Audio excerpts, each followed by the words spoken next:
You being disrespectful. You being disrespectful on my. You being disrespectful on my live. That's my brother right here, man. I'm dead ass live. Oh, sorry.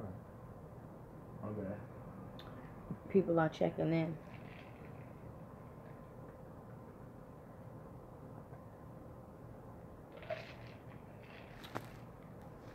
So, I'm going to give it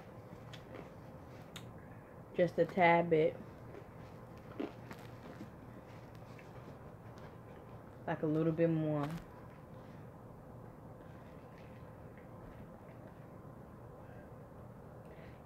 Thank you for the lemonade.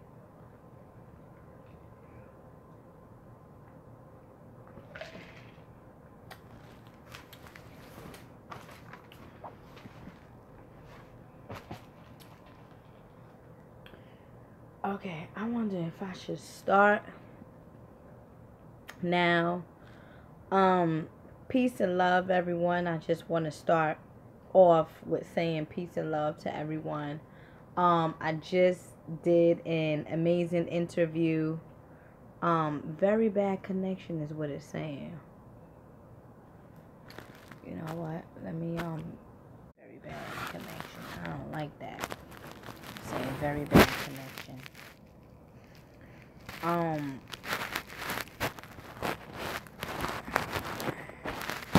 Hopefully that will be good. But yeah, I just did a hello to me. But you know it's all love, right? This Dr. Thrive said peace to the room. So peace to the room, everyone. So today's topic of discussion, how about that solar eclipse though? We touched a little bit on that, the solar eclipse and what it meant. To me, the solar eclipse was more so about self-identity and resonating with the true self within yourself, right? And what I mean by the true self within yourself is I'm speaking about the ether you, the soul you. What is your soul purpose, right? So a lot of us are now resonating with our soul purpose. A lot of us want to know why we came back onto this planet. Why and what have we came back onto this planet to do? So I think more so like that cosmic shift was more so about getting into with your true identity. So today I will be speaking about or reading about communicating with spirits, okay, alongside how to build a altar, because I'm getting a lot of, and I promised one of my clients that I'll be speaking about altars tonight. Hello everyone. Hello Jasmine Anderson.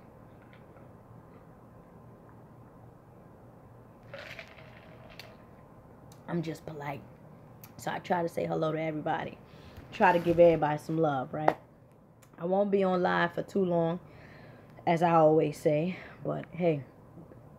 All right, so communicating with spirits, right? First, or what you think I should do? You think I should do how to build a altar first, or communicating with spirits? How to build an altar. How to build an altar first. Because communicating with spirits come before building an altar. So do that first. Okay. All right. So, communicating with spirits, right? Methods of soliciting human assistance are straightforward, right? Make your request in person or by proxy. Call someone on the phone, send a fax, letter, or email. Clearly, contacting spirits is more complex.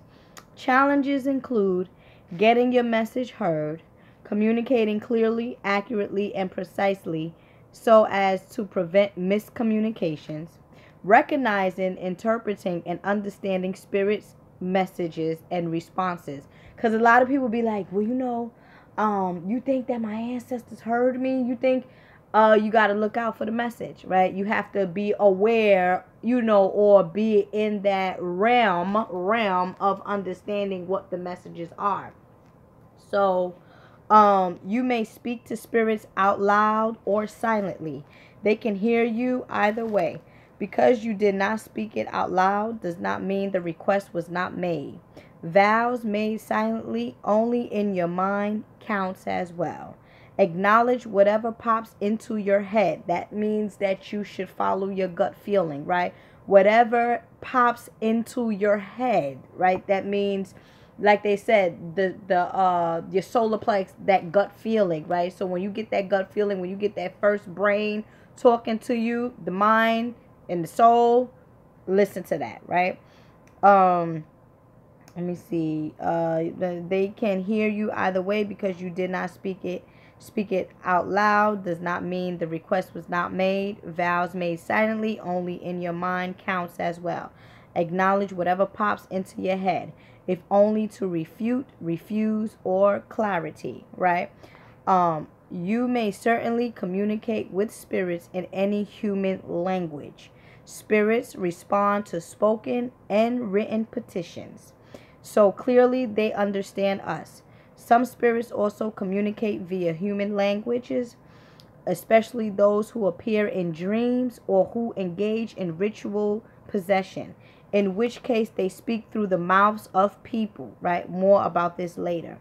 Some spirit possesses powerful verbal skills and are extremely articulate, especially those who exert dominion over poetry or communications, or who once had human incarnation. That is also known as your ancestors. Be cautious with spirits who take special pleasure in human language. Human languages tend to lend themselves to abuse by tricksters, whether spirits or human, right? So be mindful of that, right? So again, human languages tend to lend themselves, all right, to abuse by tricksters, whether spirits or humans. Some spirits, like some people, revealed in creative word games. Also, consider potential implications. Pay attention to exactly what's been communicated. Speak plainly, okay? When you want to communicate with the spirit realm or whatnot, speak plainly, clearly, and precisely from your heart. That's why your heart chakra has to always be pure. That's why the text, or rather Mayat, says your heart has to be lighter than a feather in order for you to ascend, or in order for you to get back into the cosmic realm, or to resonate with the spirit realm. All right, so pay attention to exactly what's been communicated. Speak plainly, clearly, and precisely from your heart. Don't use mystics, esoteric language if you don't understand it. The crucial concern is making sure your needs and desires are expressed accurately. If you don't understand what you're saying, how will you know what message the spirit has received, right? That's why I always say, in some of my, when I give advice, when I do the spiritual life coaching thing, I say, well, you can't trust and fear the process at the same time. So it's either you know what you're asking, or you don't, or you're confused, So again, if you don't understand what you're saying, how will you know what message the spirit has received? Working with spirits will sharpen your ears and comprehension. Spirits will teach you to choose your words wisely and to consider what it is that you truly seek. You will learn to clearly articulate your desires, right? So when you start to speak to the spirit realm, you will clearly be able to articulate your desires, which is true. That's why they say, be careful for what you ask for, because the spirit realm, or rather someone, is listening and someone will give it to you, right? You will learn to clearly articulate your desires to the spirits, but also to yourself and to other people as well. So you're working on the throat chakra, right? That's working on communicating with the throat chakra, being very truthful, communication, channeling, and things of that nature. Hello, everyone. Hello, everyone. As well. Among the byproducts of working with spirits is enhanced self-knowledge and improved social skills. The spirits will teach you to really listen and hear what's communicated to you, regardless of who's talking. Many spirits, however, including those who visit in dreams, do not communicate verbally, or at least not consistently in that matter. This does not mean that they do not communicate.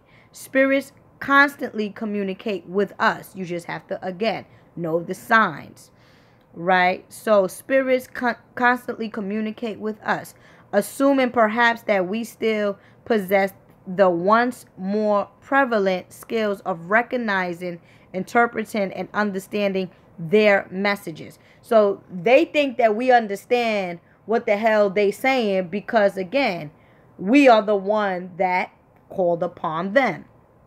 So, where you at? Interpreting and understanding their messages, right? One theory is that spirits can see the best in us and thus expect nothing less. Even if we do not yet possess those skills, they expect us to live up to our true potential. If one anticipates only verbal messages, then much communication is easily overlooked and lost. Spirits consistently communicate via symbols. What is symbols? Numbers, colors, cats, animals, all of that kind of stuff. That is all symbols in a sense. Numbers, colors, people coming up to us and just talking about something that we've been pondering about for 3 or 4 days, right? Via symbol, blah blah blah. Okay, once the knack for it has been acquired, symbolic languages is eminently practical, clear, and straightforward. Fluency requires that you slow down and examine the world around you, paying special attention to any coincidence. It's like, damn, that was a coincidence. No, it was not. It's not a coincidence. This is what you asked for. The spirits will teach you to read your surroundings the way you read a valuable, trusted roadmap. Symbolic language is how spirits are most likely to communicate with you. Even verbal spirits complement their conversations with symbols.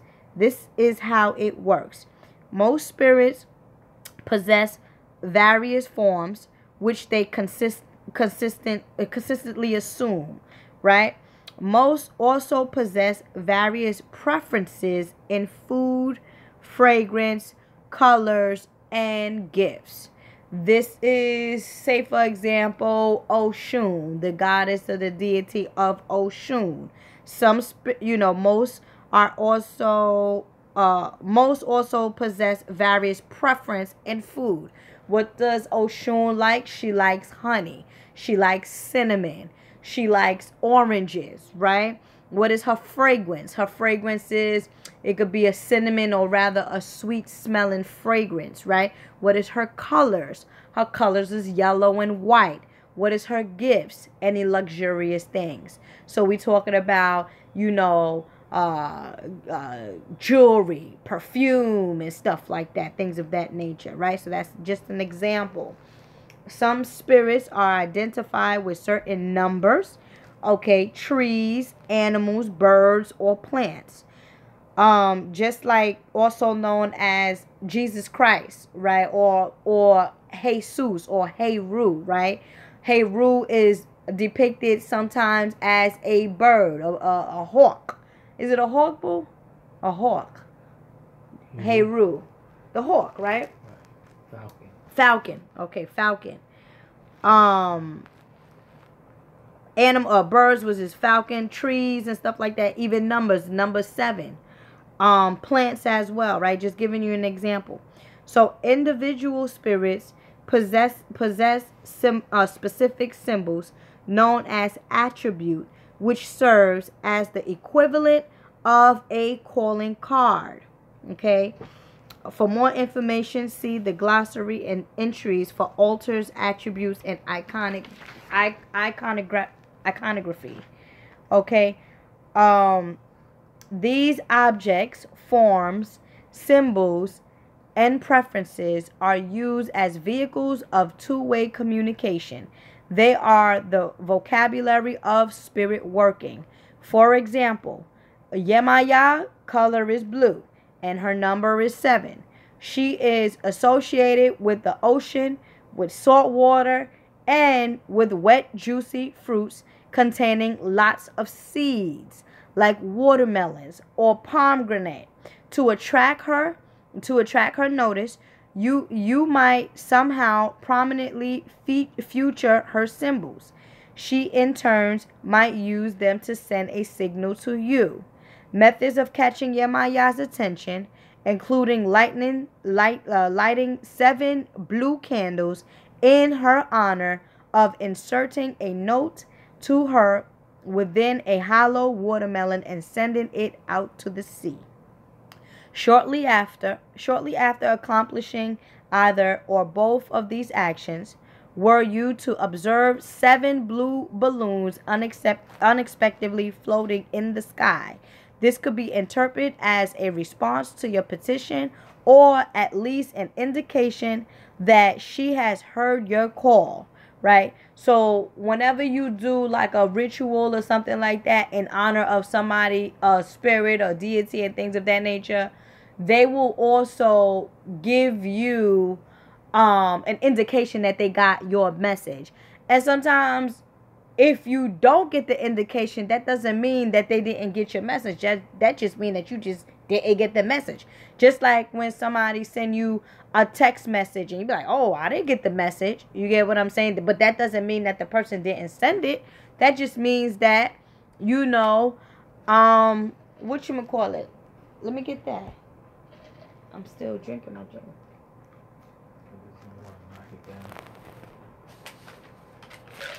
No, knock it down.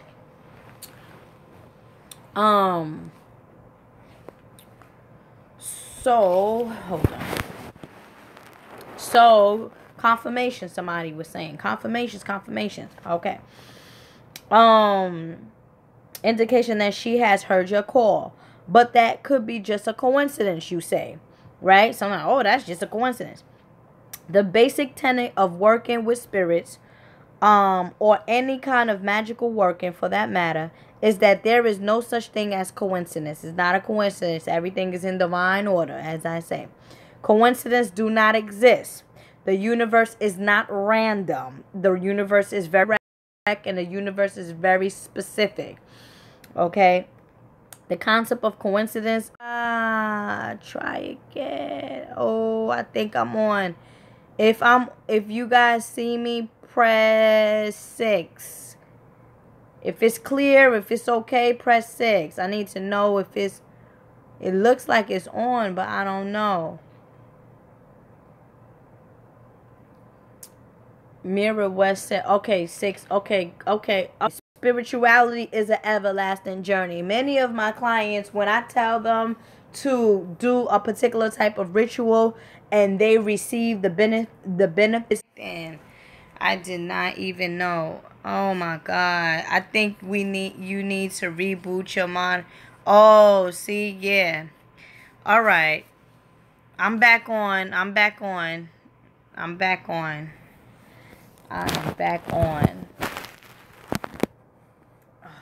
Goodness. All right. Hold on. Let's make sure. I don't be understanding these phones, but okay.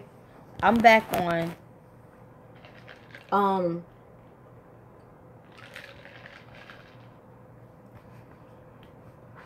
So what I was saying is, what is labeled coincidence is, then again, if I get disconnected, I'm gonna try to get right back on. You understand? I'm gonna try to get right back, because I thought I would have had to start a whole new video. So now I'm starting to understand how the live session goes down or whatnot. This doesn't really happen with me when I'm on Facebook Live. It goes straight through. So it probably the setup or whatnot. I'm not sure, but again, family, if I get disconnected, I'm going to try to get back on. All right. And continue with the same topic. So what is labeled coincidence is actually a signal to pay closer attention to something, to analyze its meaning and significance. What is labeled coincidence is more accurately called synchronicity. To work with spirits is to live in a world where everything is potentially sacred. It is not a world to rush through, but to consider and savor. But to consider and savor, right? So, like I mentioned to you, what I mentioned to my audience is that most of the times when I prepare a bath or I prepare something sacred for a client dealing with a particular situation, it turns out to be good, but then 3 or 4 months later, things it just remains very steady. And it's like, Mama Ella, Ella, it was going good. Everything was going good. So I said, well, did you stop? Yeah, I stopped. I couldn't do it anymore. Well, hey, you have to remain consistent with these kind of things. TTB family stop. TTB family stop. All right. To work with spirits is to, I got that already. It is not a world to rush through, but to consider and savor.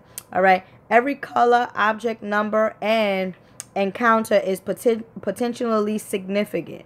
Spirits open a door to a world that is the diametrical opposite of meaningless and random, right? Now, clearly, not all coincidences are of equal importance, right? So not all coincidence is of equal importance. Some are great significance, others are minor. Some are just little markers indicating that you are on the right path or that attention should be paid, right? Each is considered, weighed, and interpreted, not ignored or dismissed, right? So you should always pay attention to everything that you may. That's a coincidence. No, that is a sign, right? So other means of communicating with spirits includes divination, dreams, oracles, and visualization. That's why I always tell my clients, visualize it, because whatever it is that you visualize shall come, right? Spells and rituals can also facilitate communication. Okay, so spells and rituals can also facilitate communication. What is like a ritual? A ritual is like, say for example, you do some type of sacrifice, an animal sacrifice, or something dealing with sacrificing is considered a ritual, right? For a particular deity or ancestor. Know that once you do this ritual or, spells, you are also communicating and connecting with the spirit realm. Okay. Magic, I'm going to read this one and then I'm going to go into how to build your altar. So, magic messenger dolls, right? Create a small handcraft doll to transmit a message to the spirit world. That's where they say that voodoo doll, right? This is interesting. So, create a small handcraft doll to transmit a message to the spirit world. It's your message, right? Sew or make it yourself. No need to be skillful or talented. What you craft may be as simple or elaborate as you choose, right? The simplest doll involves 2 pieces of fabric stitched together and stuffed inserted with a face painted on it. So that's it, right?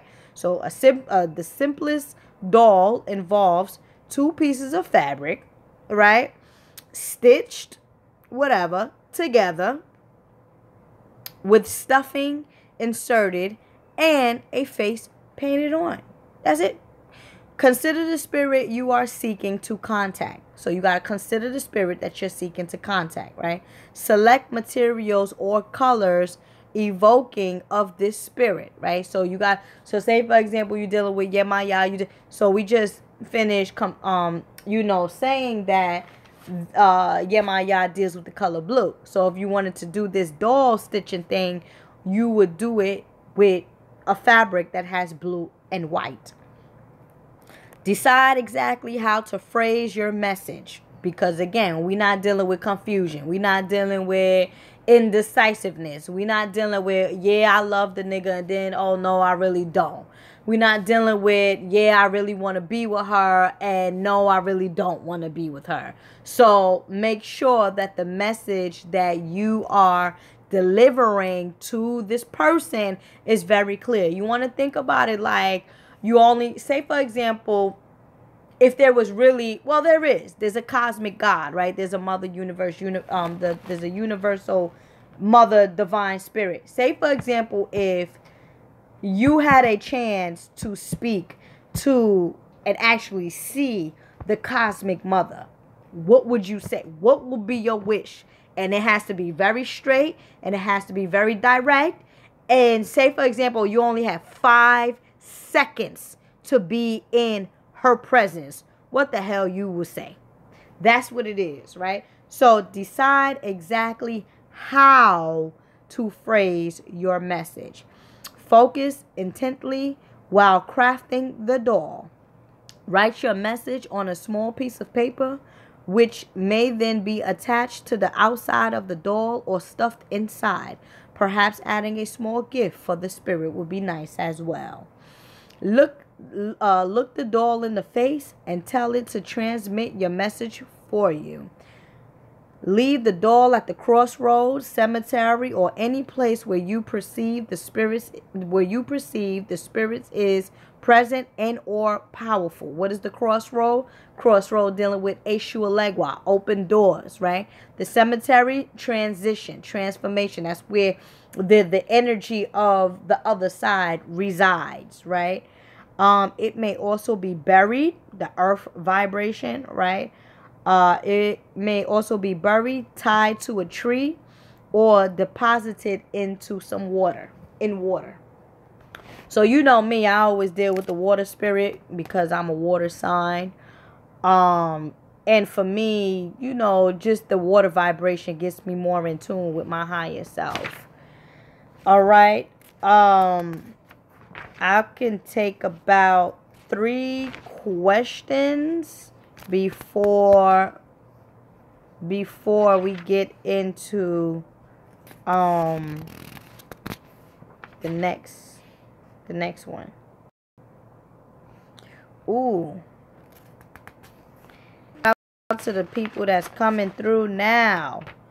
Shout out to the people that's coming through now. The people that's coming through now, we just finished, I just finished sharing some information on communicating with spirits.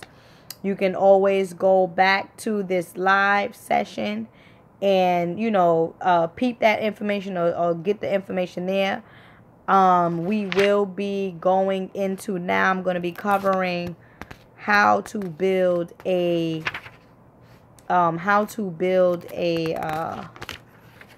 altar. How do you meditate? Wait. How do you meditate on knowing your purpose? How do you meditate? First of all, meditation is a concentrated thought. You understand? And once you ask your highest self, what is my purpose? Then your highest self would then speak to you and tell you. So it's up to you either to be aware of the messages, just like, I don't know if you just now coming in the queue or whatnot, or the chat, but we covered how to communicate with spirits, and that can also relate to how to communicate with your highest good.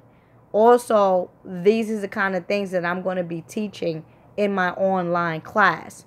So for most people that follows me and want to invest in the knowledge, okay, you should do so, because class is starting September 24th, and these are the kind of things that I'll be looking in, teaching. So how do you meditate on knowing your purpose? Like I said, you just ask the question. Meditation is a concentrated thought. You have to be patient with yourself and things of that nature, and that purpose will come to you or connect with your spirit to know. You got to ground yourself, right? It depends on the certain tools that you can use. Sometimes people use affirmations to connect with your higher self. Sometimes people use crystals to connect. Sometimes people use spiritual baths as a tool to connect with your higher self, right?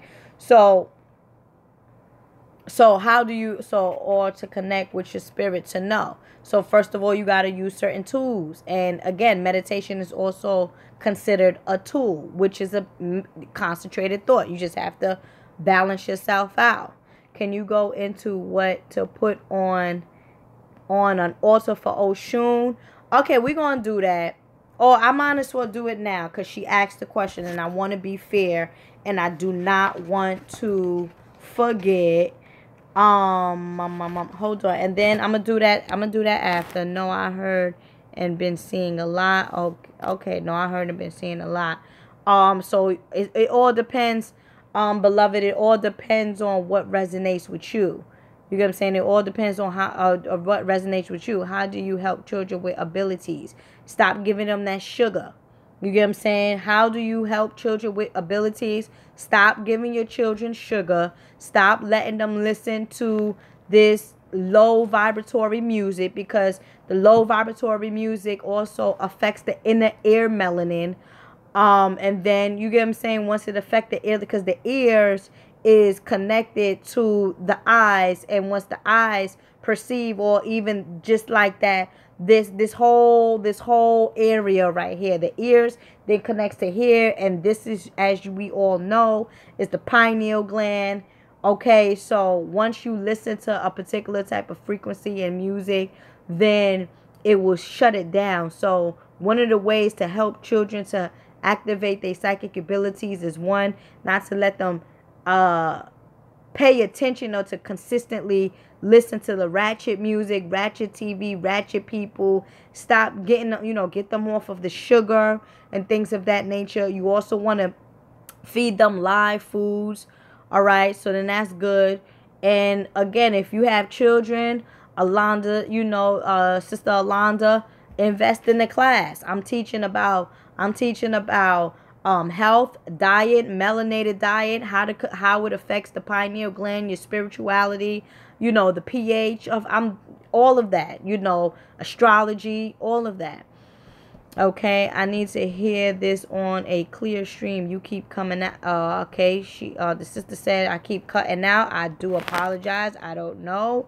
How do I decide what or who to place on my altar?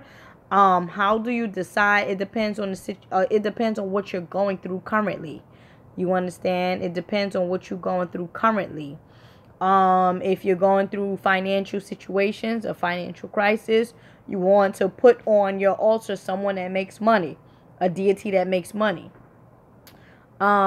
Miss Natural, peace to you, beloved. How to figure out who my head. Listen, I'm not a priestess. I don't know who your head, Orisha. I don't know all of that. Your head is you. You are your head. The cosmic mother got your head. There's no, I'm not a priestess. I'm not doing that.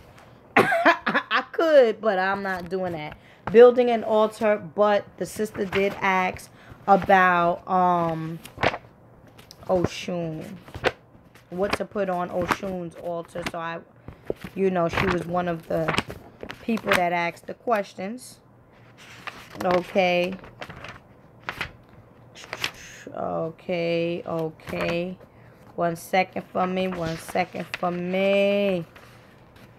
I know what to put on Oshun's altar, but I just want to,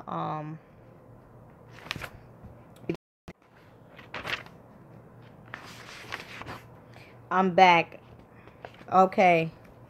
I'm back, guys. I just, cut off once more. So, Offerings to Oshun, right? Well, altar. Decorate her shrine with smooth river pebbles. So for the sister that asks about Oshun, decorate her shrine with smooth river pebbles. Her favorite day is Friday. Her planet is the moon and Venus. Her number is number 5. Her colors is the spectrum of yellow, gold, and orange. Offerings, anything having to do with feminine beauty, like I mentioned, makeup, mirrors, brushes, perfume, and so forth. She accepts flowers and fans made from peacock feathers or yellow sandalwood. She drinks chamomile tea. Okay, her favorite cooked dish is spinach with shrimps. Okay, spinach and shrimps, all right? You must taste any honey that you offer Oshun each and every time you offer it, not just upon opening the jar. An attempt was once made to poison her through an offering of honey. All offerings of untasted honey will be rejected, and you may be looked upon as suspect. Oshun likes yellow and orange fruits and vegetables. Peel a beautiful orange for Oshun. Slice or divide it in 5 portions. Drizzle it with cinnamon honey, or first drizzle with honey and then sprinkle with ground cinnamon. Remember, taste the honey, then serve Oshun. All right? So that's with that. Now we're going to get into building an altar. As I promised the sister that my last client, was it today? I believe it was my last client. You're welcome. You're welcome, good sister. All right. Okay, let's look at this, right? I'm trying to figure out. Hold on.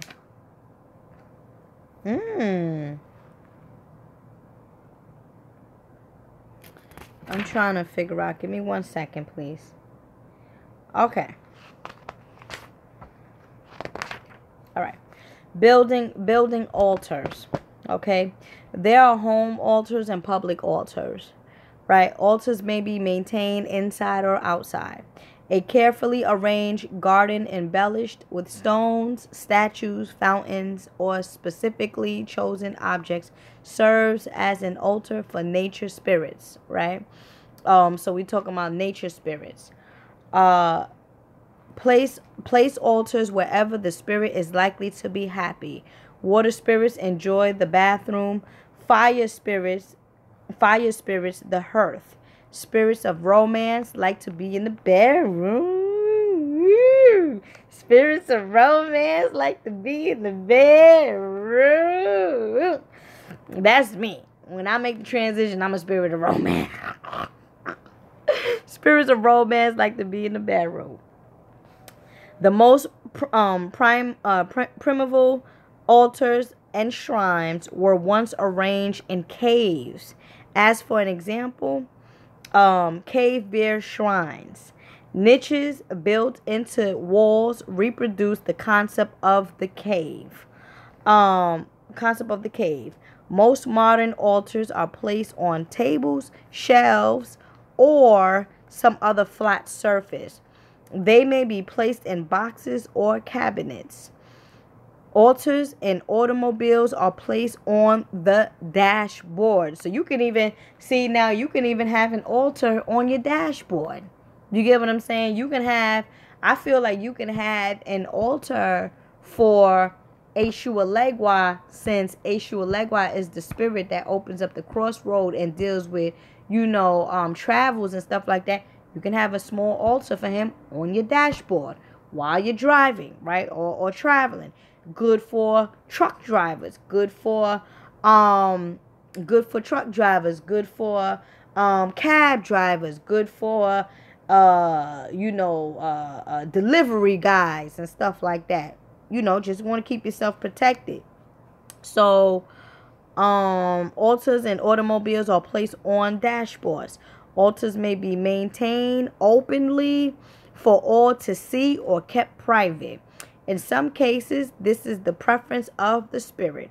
While altars for Ogun, spirit of iron, may be maintained on tabletops or shelves, his traditional cauldron containing iron tools is usually kept discreetly in a cabinet. That's true. So with Ogun, Ogun, he don't like that public stuff. He likes to be private, right? In general, however, where to put an altar and how visible to make it is entirely up to you. So different forms of altar exist, right? So now they're going to go into the different forms of altars, which I feel like going into, hold on.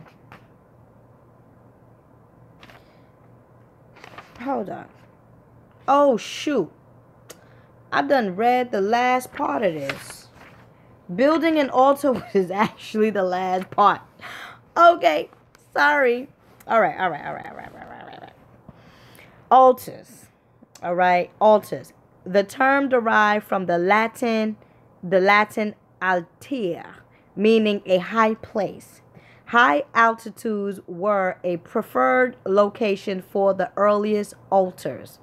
In its most general sense, an altar is a space dedicated to the veneration of someone or something. Like my altar is in a high space up there, right? The very someone or something. The very first altars were spiritual, but in the modern secular world, altars are also constructed to honor pop or sports stars, whether consciously intended or as altars or not. Describing a teenage room as a shrine to a pop idol accurately describes the finished effect. Now, how many of you guys had, growing up, teenagers and stuff like that, had posters of your favorite MCs or rappers and stuff like that? I know damn well I had Biggie Smalls. I had Immature. Remember Immature? I had SWV, right? Sisters with Voices. So, according to this text, as a teenage room, we all that you know what I mean? That was an altar. That was an altar consciously or subconsciously and stuff. So, describe. Okay, altars may be dedicated to any spirit. The concept transcends religious and spiritual boundaries. Altars may be public or private, personal or part of an organized religious institution. Churches, cathedrals, and temples of many faiths often contain individual altars dedicated to specific saints or spirits. Although some spirits are closely identified with specific sites and or shrines, most are subjects of home altars too, right? The same motherfucking statue you see in a fucking Buddha temple or whatever. You can see a Buddha temple when you walk in somebody's crib. You get what I'm saying? The same Ganesh, elephant Ganesh that I got up there could be the same Ganesh that if you walk into a Hindu store, you will see as well. This is what they're saying. So, okay, altars are tablets or arrangements of specific articles. Everything involved in the creation of an altar is carefully chosen, right? So you got to choose wisely. Nothing on an altar is random. Altars may be color coordinated to suit a spirit. Candles, incense, fragrance, flowers, gifts, foods, and drinks are offered to a spirit on an altar, in the process becoming of the altar itself. Okay, the word shrine is sometimes used synonymously with altar. It may also indicate a building or edifice that may or may not contain altars. So an altar may serve as an individual's tribute to one or more spirits, or operate as the equivalent of visual journal or log off an individual's spiritual path. Let me say that again.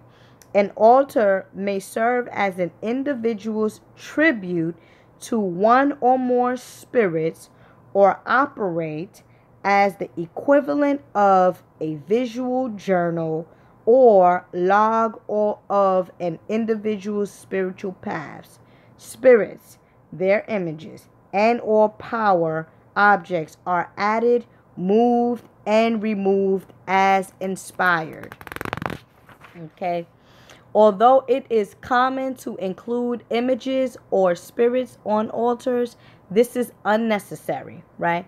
Those who object to graven images may create altars with only candles, flowers, or neutral objects. Like I always recommend my clients, I said, listen, just keep it simple. Get you some water, get you some candles, boom, you done. You get what I'm saying? A picture, you all right, right? Sometimes some spirits like some spirits like flowers, some spirits don't. Okay. An altar reflects the spirit, reflect the spirit to it venerates and the needs of the devotee. Altars come in many styles and sizes. The simplest spiritualist altars consist of a candle and a glass. See, this is the reason why I don't read books. This is the reason why I don't read books, because the same thing that I did, that I say, is in the book. And I never read this part. Absolutely not. I just finished saying this. And then here it is. Same thing that I just finished saying. It's in the book. That's what I'm saying. Pisces, we don't read book. We channel. We understand. We get it from the spirit realm. Nah, it's not. All right. So, the simplest spiritualist altars consist of a candle and a glass of water, considered the basic components of spirit summoning, while lavish, complex voodoo altars are entire rooms filled with lovingly, meticulously arranged treasures. Tiny miniature altars are contained in matchbox, shadow boxes, or cigar boxes. Ooh, I didn't know that. So, according to the text, you can have an altar in a cigar box, a shadow box. You understand?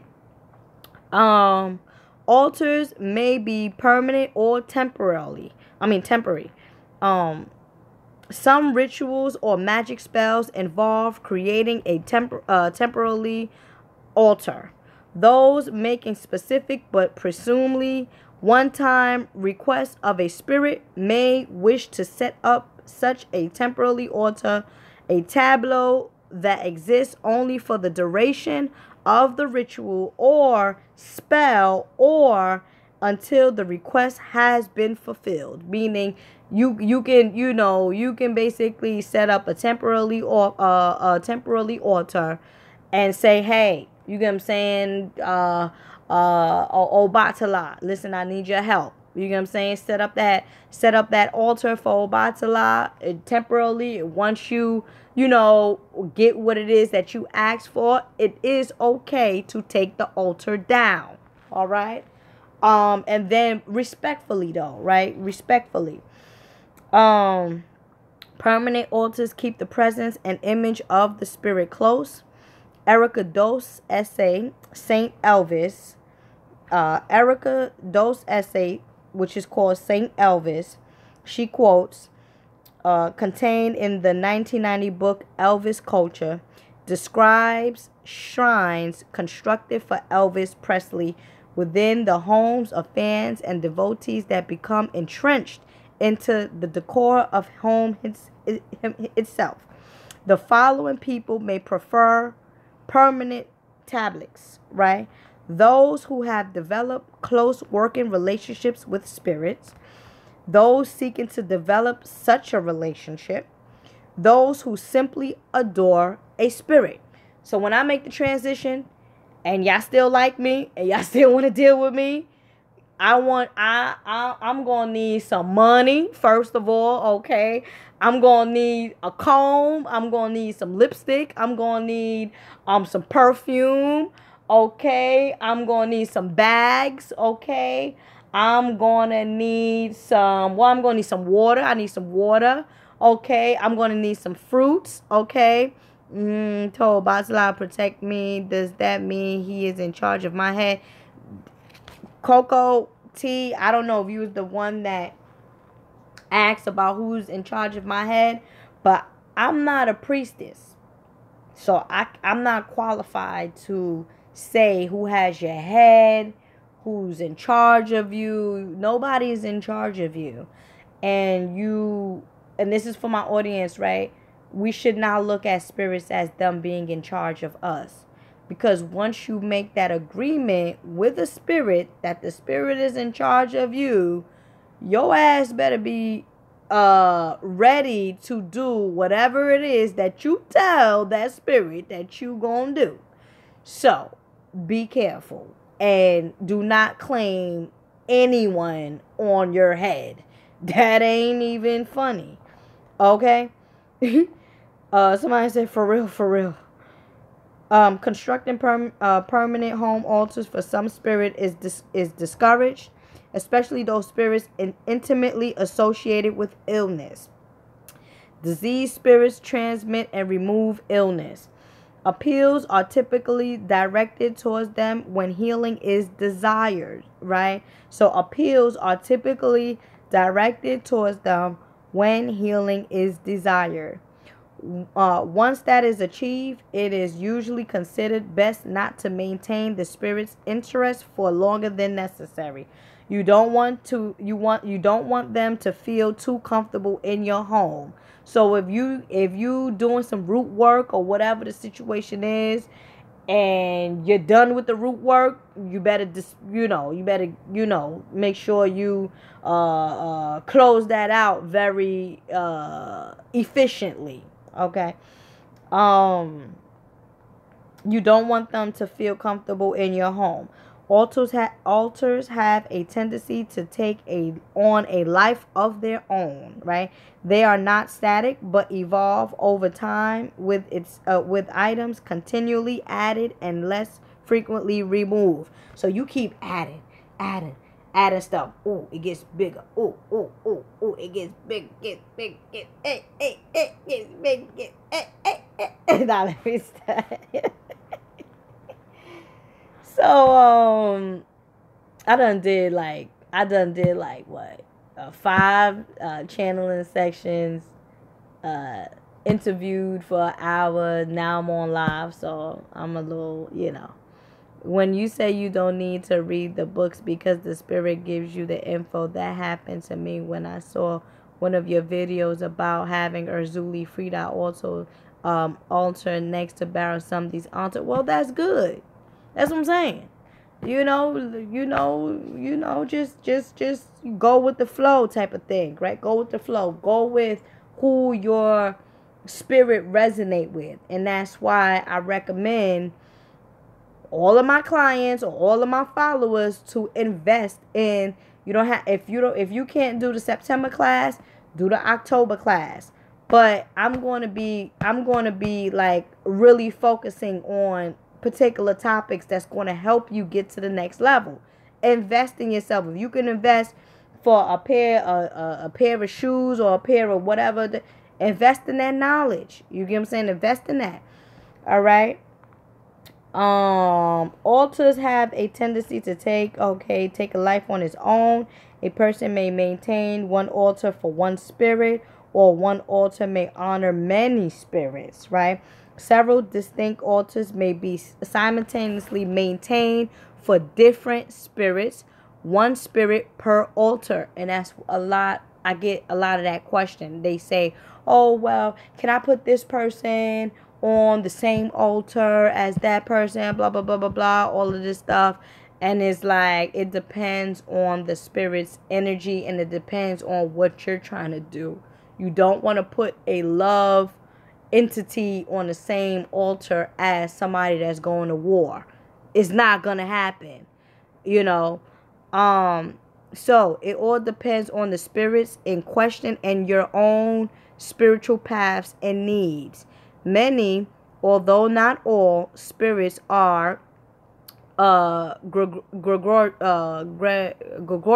or whatever, Gregorious, yeah, Gregorious, willing and happy to share space with each other.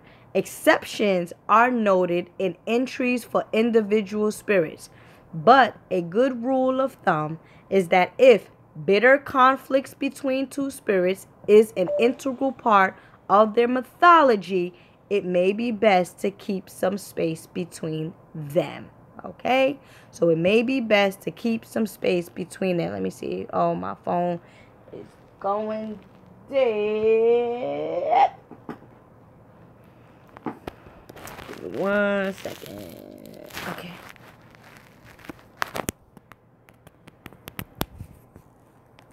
All right. All right.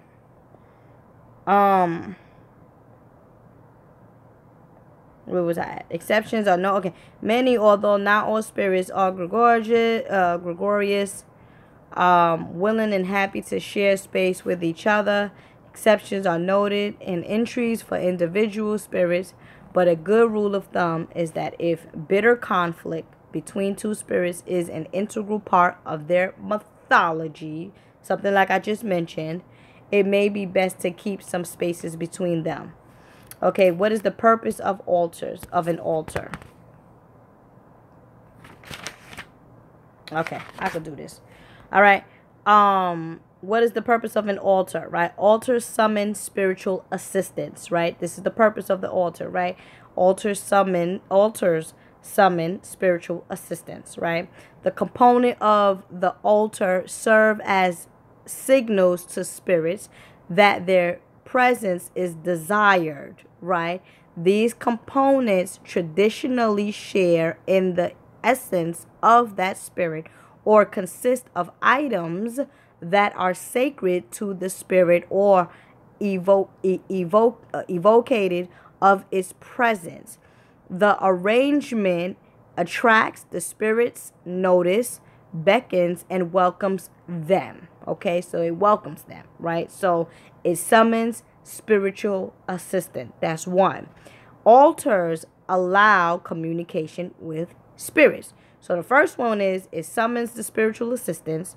Second one is altars allow communication with spirits, right? That's why I say, oh, well, how can I connect with this person? How can I set up an altar, right? Essentially, they improve reception. Many people choose to speak with a spirit at its altar or while tending the altar. However, that is not necessary. You may speak with spirits whenever and wherever you please. Like I always say, you can speak to a spirit while you're on the goddamn bus going to work. Okay. Altars serve as a forum for communication. By she said Pisces Nation. All right, good sister. Altars serve as a forum for communication. By adjusting the items upon your altars, you can demonstrate your needs using symbolic language. Okay. For example, let's say that a permanent altar is maintained for the Yoruba goddess Oshun, a particular versatile, powerful, generous, and gregarious spirit, right? Different colored candles may be lit so that you can signal your needs and desires. Oshun's personal colors are gold, yellow, and orange. So if you want to get with Oshun, you want me to carve that Oshun candle for you, you need to email me, right? samorishealing@gmail.com. A lot of my followers or YouTube subscribers know my email address. If you want a candle for Oshun, or just for that vibration, that attraction, that's that color yellow vibration, get you a carved candle, right? Candles in those colors are burned to honor her. In tradition, you might also burn a blue candle for physical healing or emotional relief, or a green one if your immediate crisis is cash. Remember when I spoke to You remember when I spoke to I'm saying remember when I spoke to you as if I was speaking to a client, right? Remember when I mentioned, the financial assistance and stuff like that, dealing with a particular entity or deity, you have to know what color and what altar or what it is that you have to really be specific with the things that you do when connecting and working with the spirit guides and your deities, right? So again, altars serve as a forum for communication. The next one, altars serve as a focal point, right? You don't truly need an altar. You don't really need anything. Whatever communication transpired between people and spirits actually occurs on the mental or spiritual plane. Working with spirits has traditionally been the province of the poor and can be accomplished at absolutely no expense if necessary. A cry from the heart suffices, right? It's always the matter of the heart, right? Um, all fragrances, incense, candles, statues, and things are merely vehicles, signals, or tributes, right? All that you truly need is your ability to concentrate and create a mental connection with the spiritual entity. And that's what I do most of the time. Okay? Once you're experienced, okay? Once you're experienced, and I'm trying to get people to get experience. You get what I'm saying? I'm going to keep promoting my class. That's why you need to sign up for my class, because I'm trying to get people to become experienced. I need to build a team, get people to get on board and resonate with their God self. Okay. This can be done via wait. Once you experience, you'll recognize when the connection has been made. It's as if a switch has been turned on or a phone line is suddenly open. This can be done via visualization, dreams, or pure focused thoughts, which is also known as meditation. Okay? However, as simple as that sounds, the reality is that for many people, this process can be extremely challenging, right?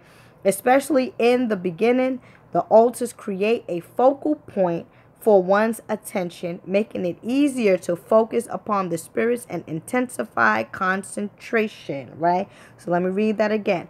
The altar creates a focal point for one's attention, okay, making it easier to focus upon the spirit and intensify concentration. Okay? Altar, people, Samori's healing. There you go. Yeah, people, see, I got my many assistants. I got my many assistants in the queue. Yeah, give them my information, Samori's healing at gmail.com. SAM like mama, ORYS like sex.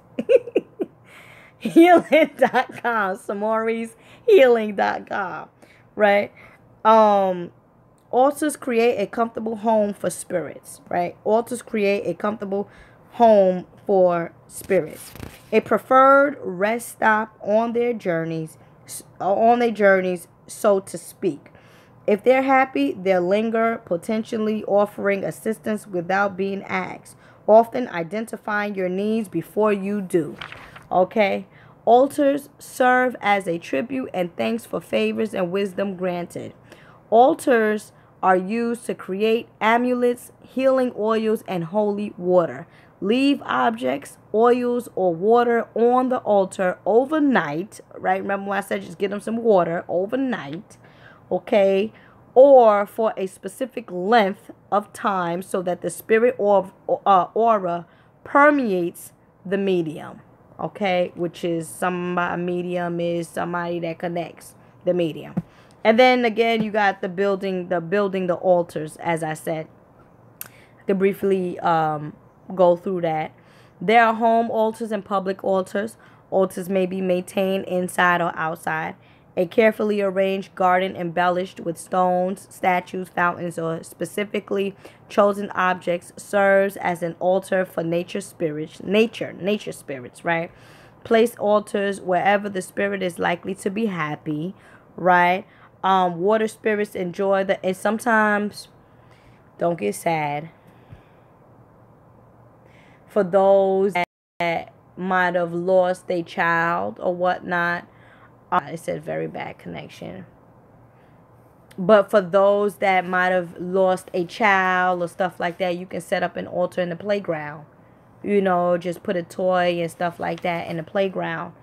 So again, it deals with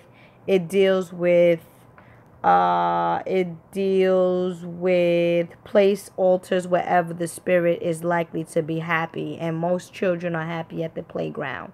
So if you lost a child, a nephew, a niece, whoever, set an altar at the playground. Water spirits enjoy the bathroom. Fire spirits the hearth. Spirits of romance like to be in the bathroom. The most primeval altars and shrines were once arranged in caves, as for example, cave bear shrines. Niches built into walls reproduce the concept of the cave. Most modern altars are placed on tablets, shelves, or some other flat surfaces. They may be placed in boxes or cabinets. Altars in automobiles are placed on dashboards. Altars may be maintained openly for all to see or kept private. In some cases, this is the preference of the spirit.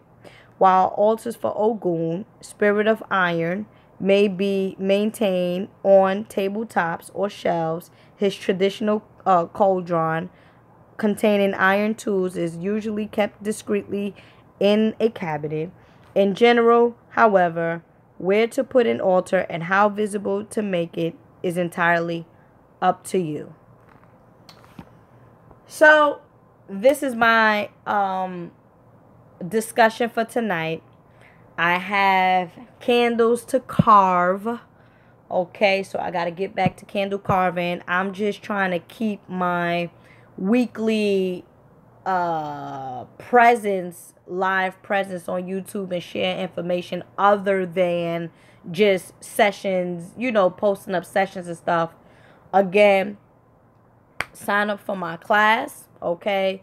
Deadline is September the 3rd. So if you want to get in the slot of September 24th, you gotta put in your payment. Your payment has to be in by September the 3rd. And because I'm getting a lot of requests, in the sense, I gotta operate on the first come, first serve. The topics of discussion is going to be, of course, the melanated body. Not the melanated body. I'm a bit tired, but I'm about to snap into it because I'm about to get into my spirit mode while I carve these candles. So, melanated diet, the pH of fruits and vegetables, how to properly combine your foods. What else? How to activate the pineal gland for spirituality, foods that affect the pineal gland. I'm just bringing down the list of the syllabus. Astrology, 101, how to read a natal chart, how to read a natal chart. What else? Zodiac signs and compatibilities, zodiac signs and planets, zodiac signs and body parts, right? You got to understand what body parts you govern in order for you to approach your body or prevent certain injuries or diseases, right? Book recommendations will also be given out. How to deal with toxic people is definitely on the topic. What else? Book recommendation. I also created the chakra diet. I'll be sharing that with my students as well, right? It's going to be a little bit of everything. So again, if you're interested in the class, sign up, shoot me an email, samorishealing@gmail.com. It may be expensive to some, but to others that don't look at it as an expense, they look at it as an investment. They're willing to pay the $120. for the class, you know. And if you think about it, or if you break it down on a logical sense, you're paying $40 for an hour, for some knowledge, some real good knowledge, and things that you can now teach your children and their children and whoever else. So with that being said, family, thank you so much. I hope this live session has been beneficial to you. I hope you learned something. I am about to go into my other kind of spirit mode, because I'm about to get creative. So I claim that all is well. May the Creator bless you all. Peace and love. If you want to book a session, you already know what to do. Email me. If you need a candle carving because you want to get in tune with your spirituality, email me. If you're going through depression and emotional emotional trauma and things like that, email me. Anything that it is that you feel like you will benefit from spiritually, email me. If I can help you out, I will. If I can't, I'll definitely direct you to somebody that can help you. Thank you for your knowledge and the wisdom, Ella. I look forward to watching this video later on. May the Creator bless.